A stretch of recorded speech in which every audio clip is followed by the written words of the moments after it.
Болката во грбот е една од најчестите повреди поврзани со работното место.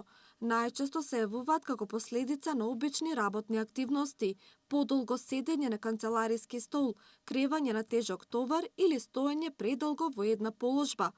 80.000 часови работникот во својот живот поминува на своето работно место. Неретко работната позиција му наложува телото да биде многу долго во непроменета позиција, што за многу кратко време почнуваат да се манифестираат и првите симптоми на болест, појава на професионални заболувања.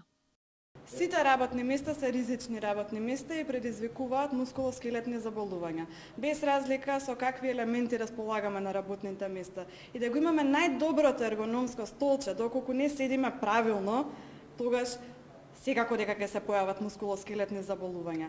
Рбетот, нели, треба да биде во правилна ес-форма, а не во една искривена положба, во која што сите седиме на работните места. Без разлика дали станува збор за работа во фабрика, во производство на лента, без разлика дали станува збор за тешка физичка работа, пренесување на товар, или канцелариско работно место, каде што елементите за работа ни се сочинуваат од тастатура и маус, сите подлежиме на истите мускулоскелетни заболувања. Кои ќе се јават подоцна, кои ќе се јават порано, тоа зависи нели и од самиот работник, од неговата физиономија, антропометрија, психомоторни способности и така натака. Со цел зголемување на продуктивноста, ефикасноста и ангажираноста на работникот во работниот процес, се наметнува потребата работодавачот да посвети што поголемо внимание, да инвестира што повеќе во работната ергономија.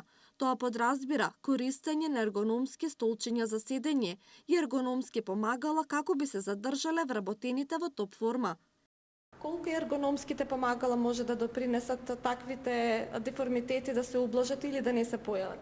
Ергономските помагала се само помагала и тие треба да се научи, работникот треба да научи како да ги користи и правилно да ги користи. Ако ергономското помагало не е прилагодено кон телото на работникот, тогаш и подобри да не го користи. Да, се ефикасни, јас лично можам да кажам дека ги користам сите ергономски помагала кои што постојат на моето компјутерско работно место, бидејќи мојата висина налага потпора на стапалата. За да јас си го наместам моето работно столче на висина на масата, која што не ми е прилагодлива, мене стапалата ми се секогаш во воздух и заради тоа користам помагало, односно потпора за стапалата.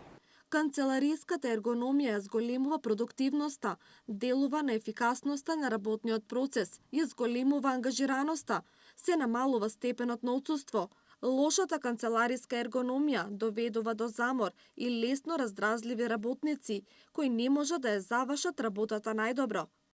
Мускулоскелетните заболувања може да настанат во секој дел од телото. Значи, тие може да се појават во дланките, тоа е познато како карпал тунел синдром, може да се појават во вратот, во торзото, во лумбалната регија, најчесто при седечки работни места или при исправување со товар, може да се јават во нозете, во зглобовите на стапалата и така натака. Буквално целиот мускулоскелетен систем не е изложен на тие мускулоскелетни заболувања кои што произлегуваат од работните места.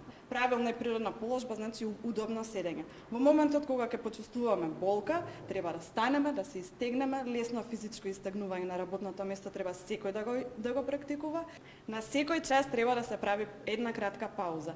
Научно е докажано дека кратките паузи се далеку поефикасни од една долга пауза. Значи, пола час во работното време, како што нели е предвидено во законот, е несоодветно распределување на работните паузи кои што треба работниците да ги прават.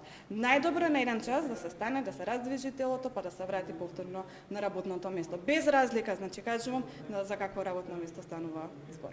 Во организација на Македонското здружение за заштита при работа на Машински факултет во Скопје се одржа работилница со цел потенцирање на улогата на ергономијата во безбедноста и здравјето на работниците. Тие имаа прилика да се стекнат со практични сознанија и информации за ергономија кои подоцна ќе можат да ги пременуваат во своите компании.